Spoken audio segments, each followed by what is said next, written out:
mungkin kita agak kesulitan gitu ya untuk bisa memprediksi partai ini akan mencalonkan siapa sih gitu. Maksudnya gak sesuai jeung Pak Ade deui werek jadi wakil mah. Ya kan udah punya kendaraan sendiri, jangan usah daftar lah. Daftar ke PKB lah kan. Apalagi Pak Acep Adang ya. Oh, Pak Acep Adang kan elektivitas, Popularitas. popularitasnya luar biasa. Kayak Acep, grade-nya saya kira bupati. Iya. Tapi dengan siapa wakil? Kalau dengan Pak Ade, udah beres mungkin. Ini Kang Cecep nih, Kang Cecep. Mantan Pagar Nusa, Ketua Pagar Nusa. Yang sekarang wakil Ya, bupati. sekarang wakil bupati. Itu grade-nya Grade-nya harus bupati. Pak Cecep itu sekarang kan incumbent wakil bupati gitu ya. Apakah nanti PKB yang 8 kursi siap jadi wakilnya Pak Cecep gitu ya? Pak Cecep bermanuver. Bermanuver gitu ya. Sampai tadi daftar ke PKB itu kan gitu ya. Kan ini sebenarnya mungkin untuk mempertegas saja bahwa posisi dia hari ini ya mungkin siap untuk berpisah dengan Pak Ade. Kalau lihat kader-kader yang kan suka ada unik, paham? Maksudnya unik apa? Unik ya, mesra di depan gitu. Mesra di luar. Kan gitu. Kan gitu. Lebih baik tidak ikut. Tidak ikut daripada gitu. kalah. Kan gitu. Nampaknya lebih pas itu ya Pak Acep Adang itu didorong maju dari PKB. Tinggal dicari aja pasangannya misalnya. Dan dengan Pak Cecep dari P3 kan lebih logis gitu ya. Idealnya ini kalau mau rame pilkada itu ya tadi gitu loh. Gitu ya, pakai Atam sama Pak Iwan, Pak Acep Cecep Adang dengan Pak sendiri. Acep Adang, incumbent nanti dengan siapa lah gitu. Nah, itu. Dengan menarik. Pak Muhammad Zain misalnya dengan Sekda bisa aja gitu ya. Menarik tuh kalau Menarik. Jadi bandulnya 3 ya. Iya. Ini tidak semata-mata ngomong Pak Sekda. Jadi Ada apa? ada yang Kang? partai-partai besar Enggak, memangnya Ini- Pak Sekda melakukan manuver politik sekarang. saya dengar begitu. Assalamualaikum warahmatullahi wabarakatuh, Baraya Priangan. Ketemu lagi di Perspektif bersama Priangan.com. Hari ini kita menghadirkan 2 tamu, tokoh yang sangat intens mengamati perkembangan politik dan dinamikanya di Kabupaten Tasikmalaya. Pertama ada Pak Dr. Basuki Rahmat. Assalamualaikum warahmatullahi wabarakatuh. Sampurasun. Satu lagi ada Pak Haji Wahid. Beliau adalah Sekretaris PC NU Kabupaten Tasikmalaya yang aktif juga jadi guru ya. Kepala sekolah. Guru semua umat. Guru bangsa. Guru bangsa.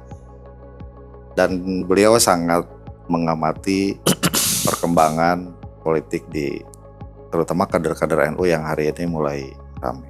Dan hari ini ada dinamika yang sangat menarik. Kang Oki bisa menjelaskan mungkin ya. Satu, itu soal Ketua DPC P3 Wakil Bupati yang bermanuver daftar di PKB ya. Lalu yang keduanya itu bermunculannya hari ini yang paling dinamis itu kayaknya di tubuh NU ya. Di tubuh NU keluarga besarnya, kader-kadernya, lalu di tubuh PKB. Dan kemarin yang daftar lebih dari 5 orang tampaknya. Ada 6 orang mungkin. 6 ya. orang. 6 orang yang daftar dan 4 mengembalikan formulir hari ini ketemu dengan Caimin katanya di Ya, Jakarta. Ada Sebagai Cakada. Lalu ada fenomena yang menarik lagi, satu lagi adalah turun gunungnya Pak Acep Adang.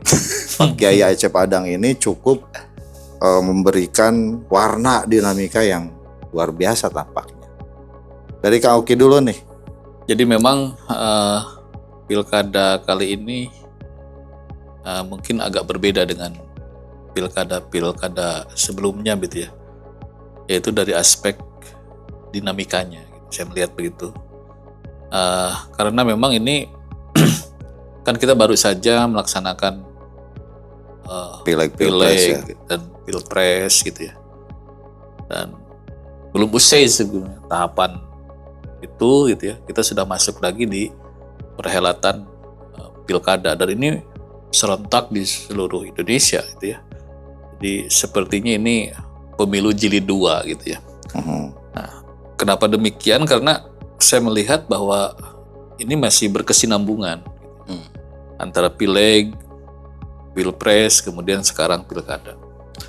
Artinya ketika kita mengamati pilkada, karena pilkada ini kan tidak murni menjadi kewenangan otonom dari daerah kabupaten kota gitu ya.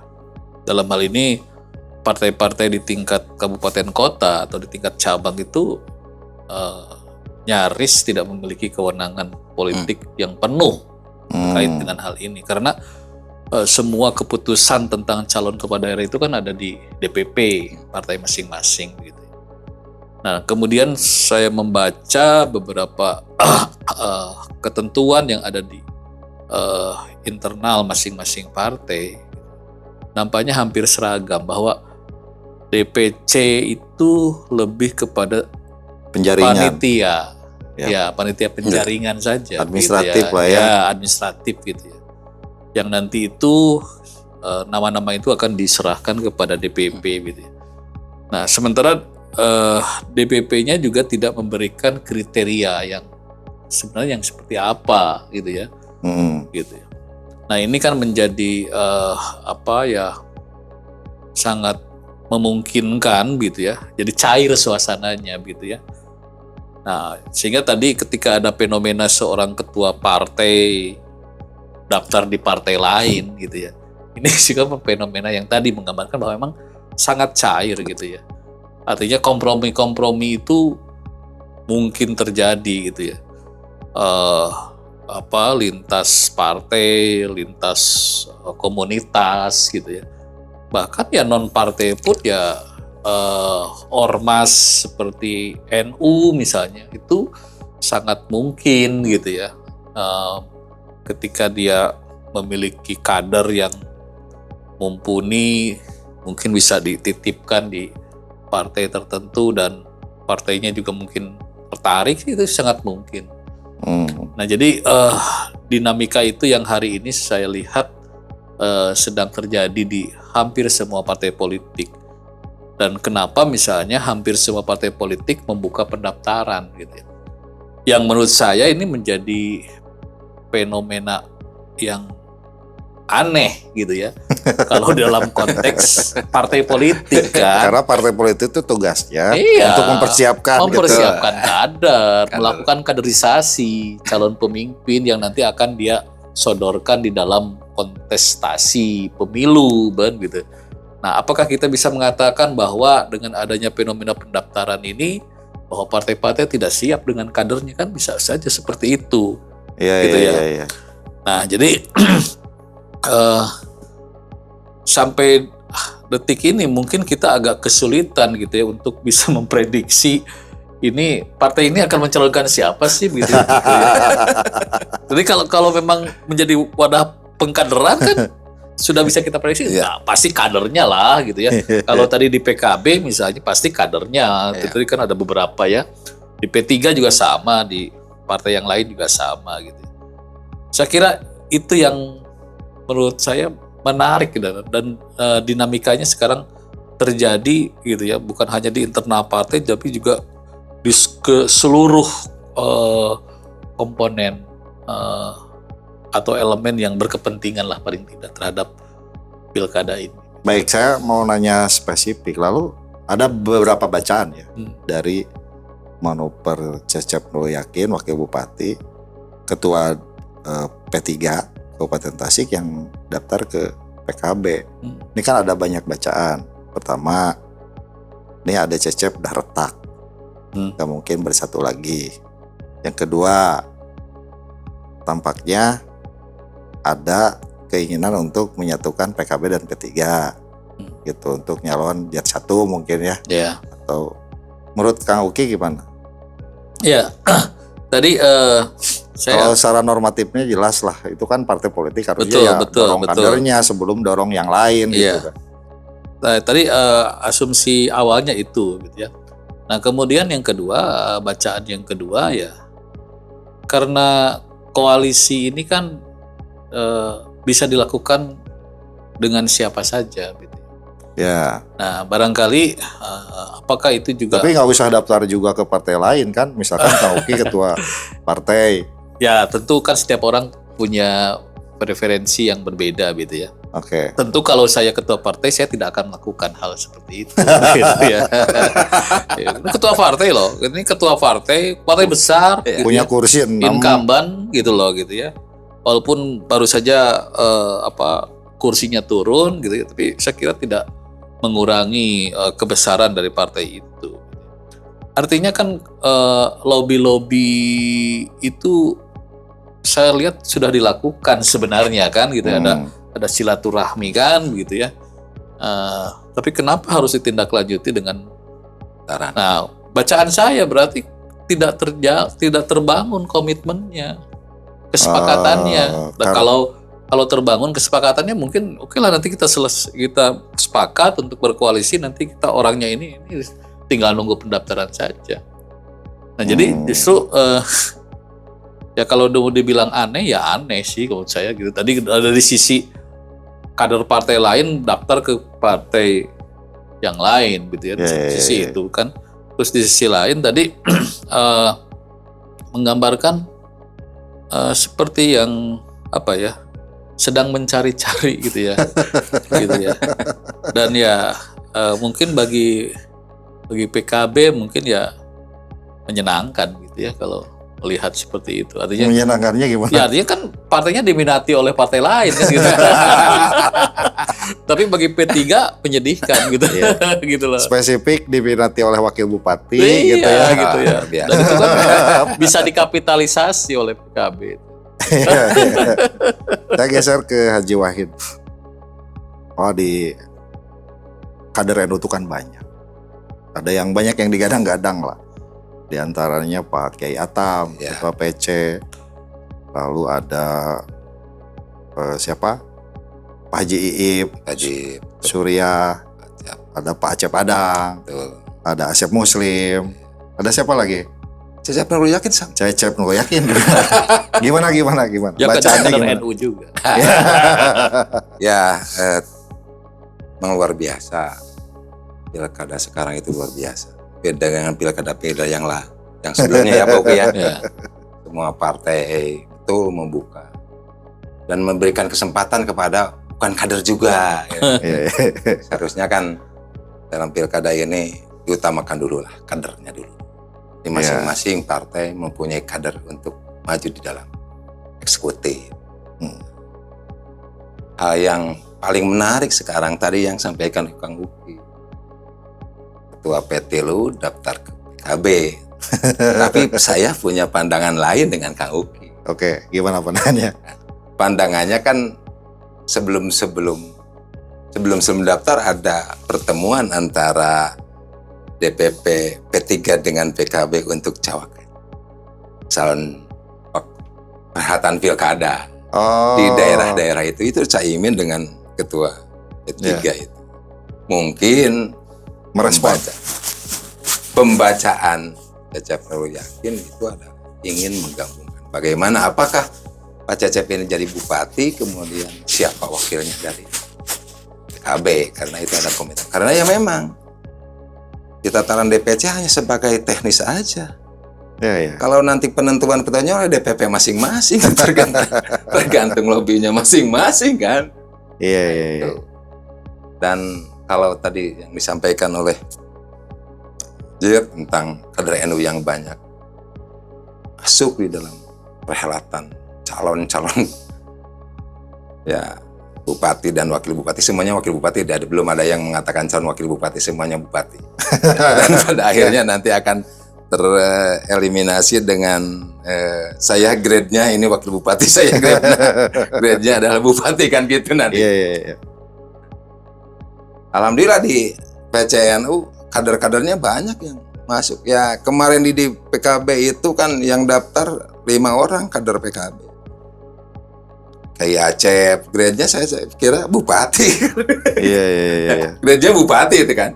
Walaupun infonya siap jadi calon wakil juga. Ya itu kan baru info kan. Tuh grade-nya bupati. Kemudian Pak Iip yang mengembalikan itu kan saya kira grade-nya wakil bupati. Kemudian Pak Asep Muslim juga wakil bupati. Ini Kang Cecep, mantan Pagar Nusa, ketua Pagar Nusa. Yang sekarang wakil Yang bupati. sekarang wakil bupati. Itu grade-nya? Grade-nya harus bupati. Iya, harus bupati. Kalau jadi wakil bupati lagi kan ya harus berani menjadi bupati. Ya. Maksudnya guys wajeng Pade deh werek jadi wakil mah gitu. Ya kan udah punya kendaraan sendiri, jangan usah daftar lah. Daftar ke PKB lah kan. 9 dengan 7 kan? Iya. 6 7 ya sekarang? 6. Nah, udah cukup lah. Kalau mau jadi wakil adik kan udah cukup ya. Iya 6. Iya, udah aja, udah selesai. Dan konstelasi di pusat juga PDI dengan PT lu masih itu ya? Koalisi lah. Iya, masih kira gitu. Ya Kang Iip kader Dewan Suro Kang. Iya. Asep Muslim ya dua periode, sekarang jadi 2 periode kan, dengan sekarang kalau masih dilantik 2 periode. Iya. Kontribusinya luar biasa kan. Apalagi Pak Acep Padang ya. Pak Acep Padang kan elektivitas, apalagi popularitasnya luar biasa. 3 periode, 1 kali di periode di provinsi, 2 periode DPR RI. Ya tidak tahu ya nama Pak Acep. Udah kenal semua. Adanya deklarator PKB. Selesai. Kalau grade-nya bupati ya harus hitung-hitungan. Kalau grade-nya wakil, ya udah. Nggak, kalau udah siap jadi wakil gimana? Pakai Acep. Tapi dengan siapa wakil? Kalau dengan Pak Ade, udah beres mungkin.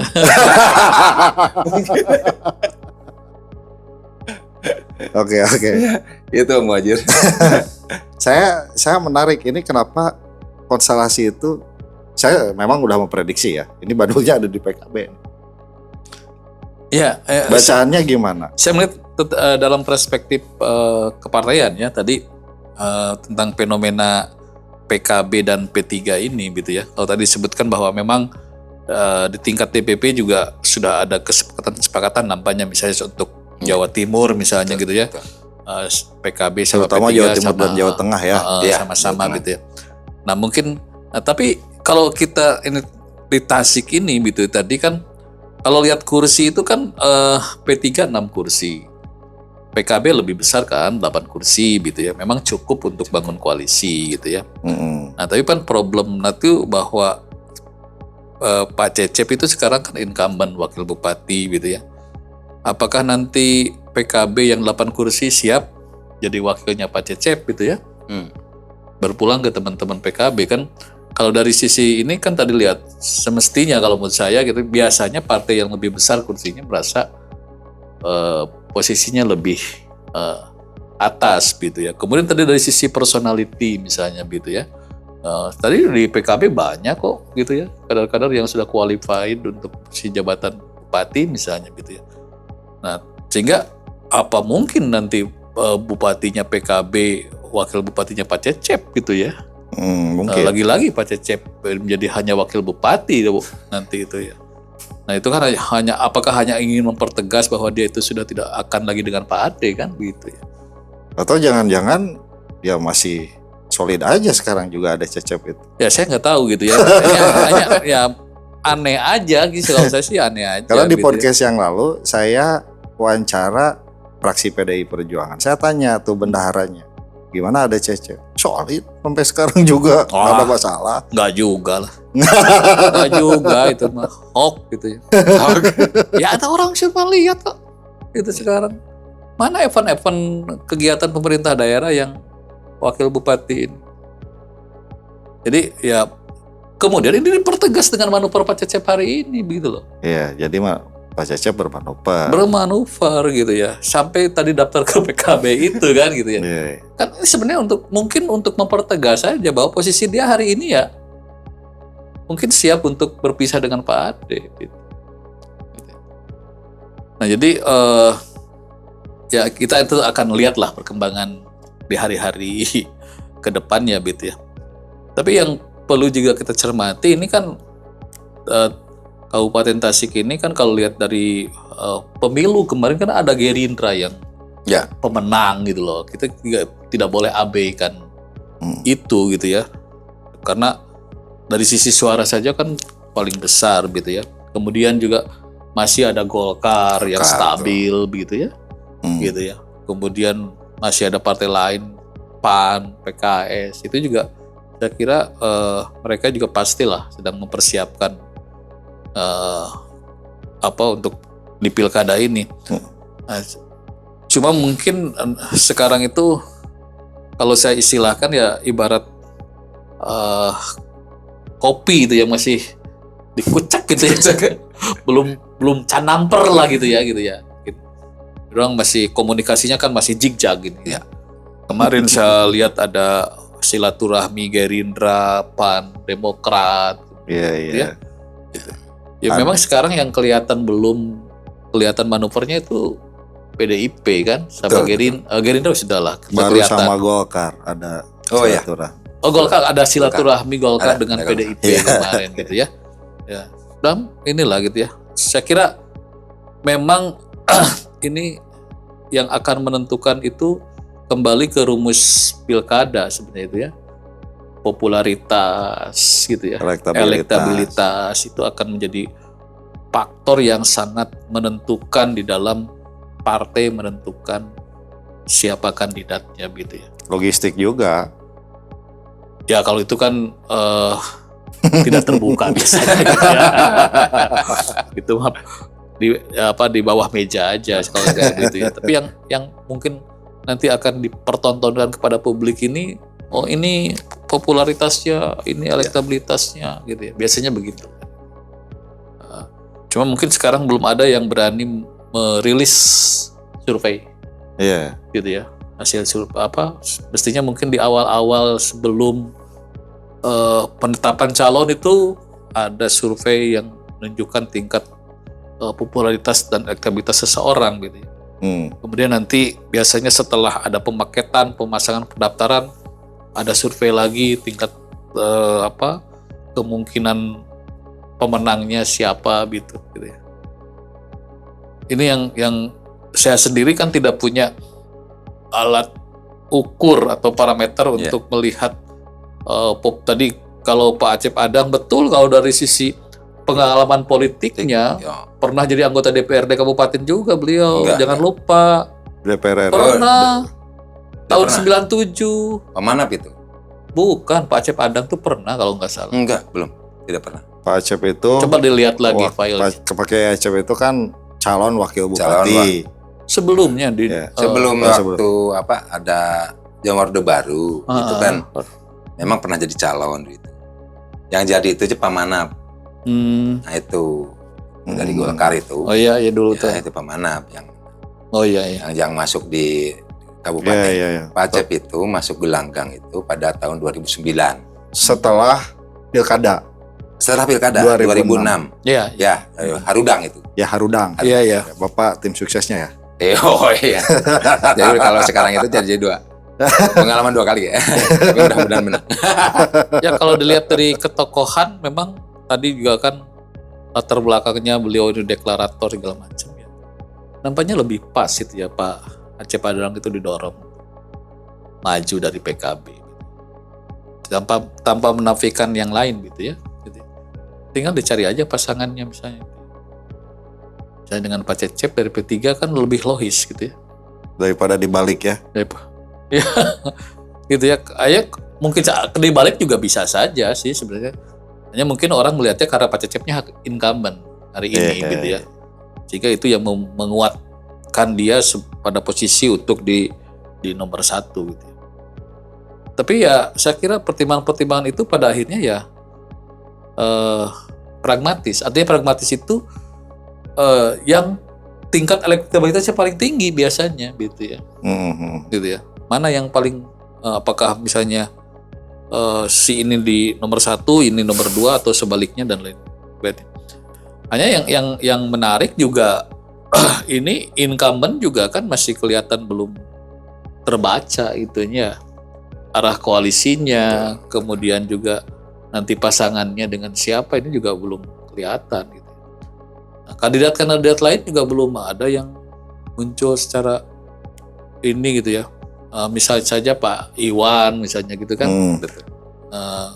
Itu kan kalau lihat dari poster-posternya cukup banyak gitu. Ada juga nih posternya yang banyak itu Dede Muksid gitu Oh ya. iya, Dede Banyak Muksid. juga itu gitu ya. Bahkan kemarin saya lihat dia sudah daftar di PAN gitu ya. Bisa jadi ini juga menjadi faktor penentu juga gitu ya. Karena PAN itu cukup signifikan, 4 kursi kan. Tadi untuk posisi wakil bisa lah masuk Bisa. kemana-mana Ke gitu ya. yang 6 masuk. Iya, ke P3 juga bisa gitu. P3 ya. masuk. Gitu. Ke PKB bisa, ke kemana-mana bisa gitu ya. Dan itu pas ya untuk ukuran 4 partai besar. Iya, gitu ya. Jadi strategis lah itu PAN gitu ya dengan 4 kursi itu. Kalau yang lain kan harus koalisi gemuk gitu ya. Misalnya Demokrat kan 3 kursi, PKS 3 kursi ya, Nasdem 1. Nasdem 1. Jadi harus lebih besar koalisinya gitu ya.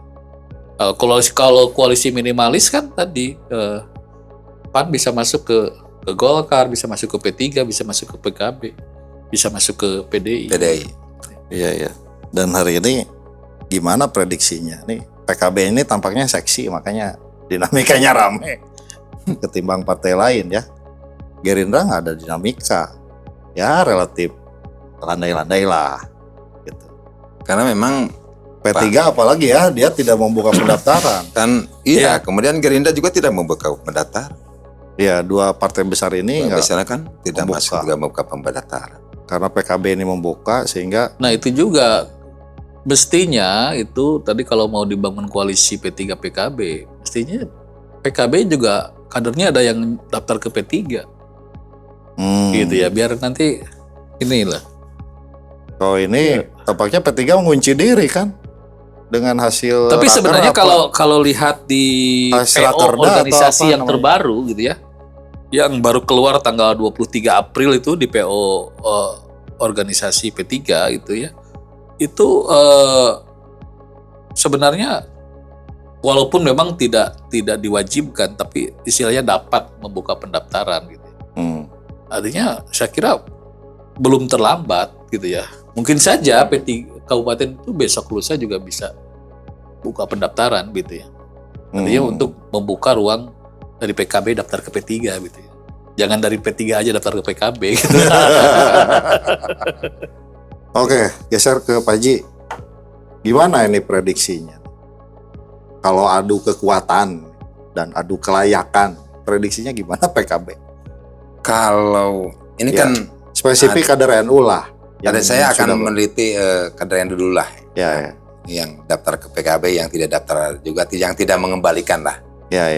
Ketua Pak Atam Rustam kan, Oh, Pak Ketua PC nggak? ketua PC kan, Ya, itu hanya sekarang ngambil formulir tidak mengembalikan. mengembalikan. Ya. Kemudian karena tidak, alasan tadi di radar kan, alasannya yaitu karena menghormati ada senior. Oh, jadi karena ada Pak Kiai Acep Adang. Dan itu kan ada di radar itu. Oh, Di radar iya. kan bahwa menghormati. Pak Baik. Atam nggak Atam. maju. Nggak kembalikan mengembalikan. Kalau dari formulir. partai lain, Dari partai lain sudah Gerindra? ada, yaitu Gerindra yang insen untuk maju ke bupati. Iya. Terus kadang-kadang sampai baliho di mana-mana kan dari awal-awal juga.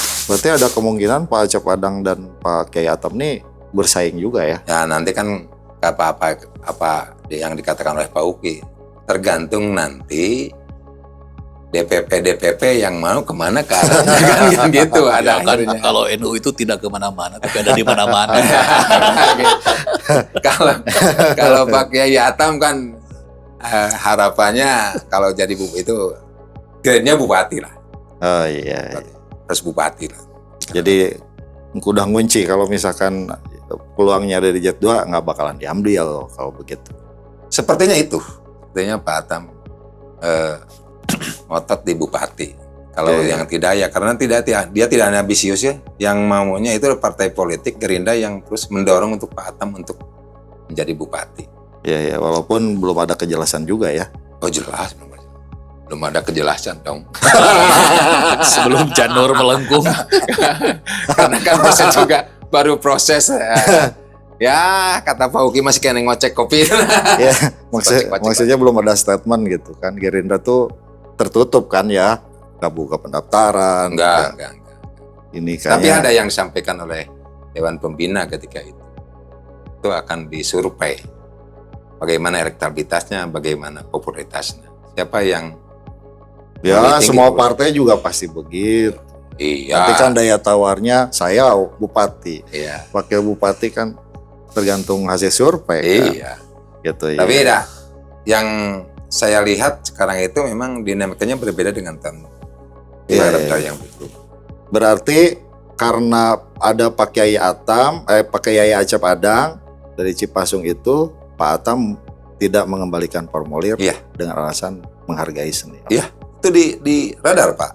Bung Iya, Pak Atam iya, yang bicara langsung. Iya, iya. Ya kalau begitu, nih Pak Kiai Acep Adang kansnya lebih besar ketimbang yang lain. Ada pandangannya gimana? Jelas kalau Pak Haji Acep Adang, kalau koalisi PKB dengan partai yang lain untuk Z1 lawan incumbent harusnya insya Allah. Ya. Tapi kalau Pak Kiai Haji Acep Adang siap jadi wakil bupati gitu, Dengan incumbent, dengan incumbent tidak mah leading. ya Pak Ugi ya. Tapi nggak tahu kalau Kalau saya melihat prediksi kalau prediksi orang gitu ya. Ini saya punya beberapa dasar pertimbangan karena juga berdasarkan informasi yang ada di dalam partai-partai gitu ya. Tadi misalnya Gerindra itu kelihatannya akan mengusung Pak Kiai Atam gitu ya. betul. Gitu ya. ya. Bahkan saya dengar-dengar juga Pak Iwan digadang-gadang sebagai pasangannya gitu ya. Gitu. Pak Iwan wakilnya berarti. Pak Iwan wakilnya memang. Jadi kalau pasangan kayak Atam, Pak Iwan itu juga cukup bisa Ya, apa ya? patut diperhitungkan. Ya, lah. patut Iya, jelas. Tinggal mungkin tadi di sisi PKB tadi ada Pak Acep, pakai Acep itu juga mumpuni lah gitu ya.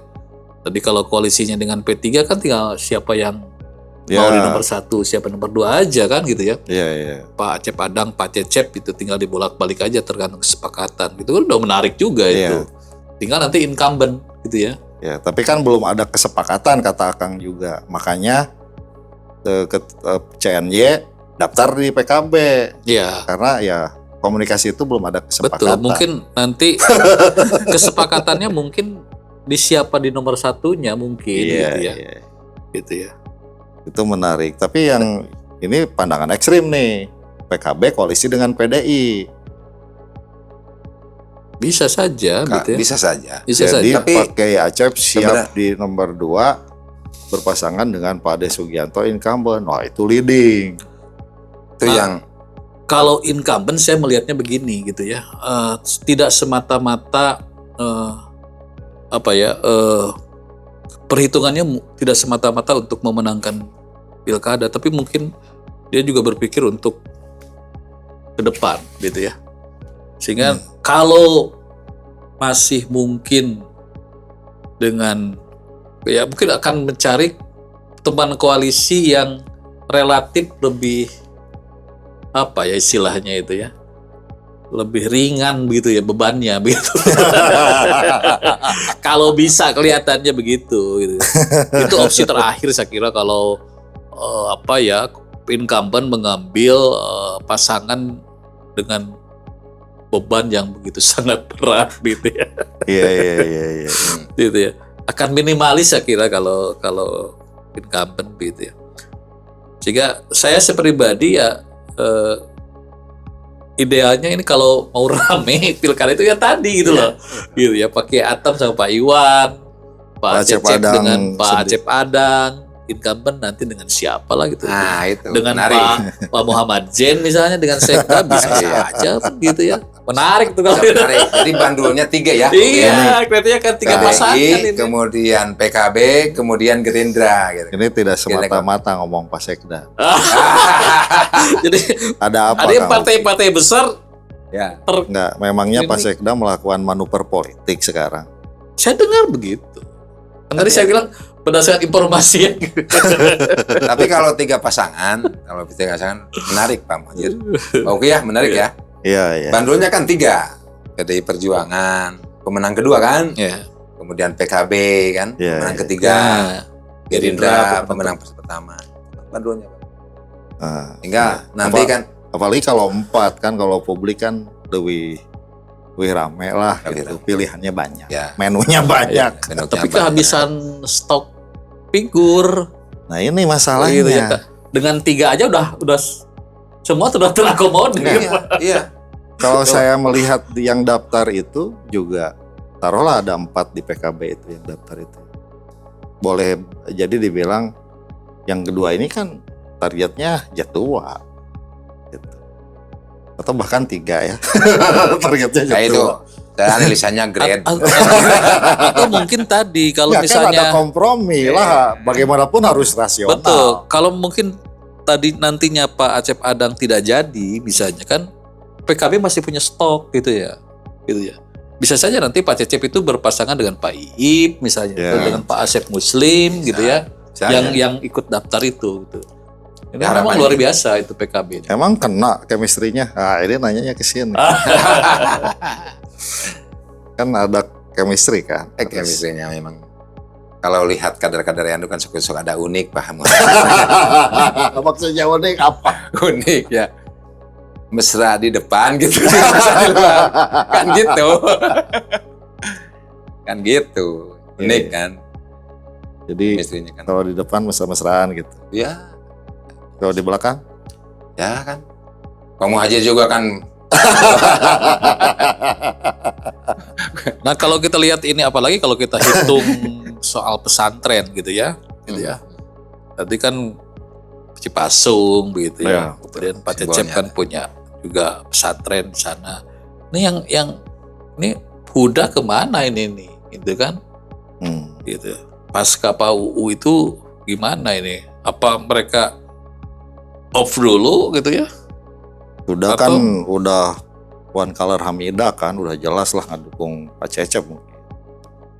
Tapi Belum ada. tentu tidak juga. muncul. Kan dari situ ada musik kan dari. Iya, Ya, itu kan ya. tadi saya tadi Ya, yang mewakili entitas faktor Huda lah. Ya. faktor itu juga bisa jadi kita baca sebagai representasi dari sana. Cuma sekarang mungkin kendaraannya melalui Biru ya. gitu ya. Aneh juga ya. Udah kalau Oh tidak, Oh, kalau tidak. menurut saya kan ya sering gitu, pernah juga gitu ya. Tapi kalau diberlakukan PO mungkin dari musik daftar di P3 ya. Bisa jadi, bisa daftar juga kalau Representasi udah. iya, jadi prediksinya berapa poros kekuatan? Kalau boleh tahu. 3 kalau saya. Tiga calon ya. Kalau cek saya harus 3. Ya kan Kabupaten Tasik itu kan supaya kelihatannya calon-calonnya ada, figur-figurnya ada, figur pesantren ya. Mewakili semua Kami semua. harus 3 ya. Iya. Berarti poros Gerindra, poros PDIP, PIP, sama poros KB. PKB. Oke. Golkar nggak dihitung, Pak. Kan ada koalisinya kemana kan? Jadi Golkar Ya, Golkar itu ya kelihatannya untuk posisi wakil namanya yang paling. oh gitu ya. Iya, kelihatannya kan apa ya? Tapi ya ini sangat bergantung kepada kemampuan Pak Iwan untuk mengkonsolidir Golkar. Gitu. Bisa saja mungkin tadi Golkar mendorong Pak Iwan, tapi nanti teman koalisinya nanti siapa? PKB lagi bisa dengan Pak Iip lagi jilid 2 gitu ya. Iya, iya. Itu masih ini nggak marketable nggak itu gitu ya gitu. Kemudian tetap Gerindra saya melihat akan maju kelihatannya Gerindra gitu ya, dengan tadi Pak Atamnya gitu ya gitu Oke, ya. dan keberanian itu tidak bisa dibeli di toko. Jadi luar biasa sekarang kawan-kawan kita yang sudah pasang banner spanduk mendaftarkan diri untuk menjadi bupati dengan modal tekad dan semangat. Tapi Pak Karena Muhajir keberanian itu modal. ada yang unik saya itu yang apa yang unik ya, yang luar biasa. ketua itu Pak Atam belum pernah mengeluarkan untuk membuat spanduk. Sayang kan? Iya. Luar biasa. Luar biasa. Oke, dan itu memang itu levelnya keberaniannya level kiai, Bos. Iya. Beda lah keberanian dengan level kader atau Kang Uki tidak kalah beraninya loh. Saya kira Kak Uki banyak sekarang mau ada di spanduk tapi nggak ada. Oh, enggak. Sudah makomnya sudah berbeda. Oke, terima kasih Kang Dr. Sama-sama, Basuki gitu. Rahmat. Terima kasih Pak Haji Wahid. Kita akan ketemu lagi untuk membahas desas-desus dan isu politik. Kira-kira pandangannya seperti apa. Kita ketemu lagi di episode berikutnya. Bila taufiq wal hidayah. Assalamualaikum warahmatullahi wabarakatuh. Waalaikumsalam.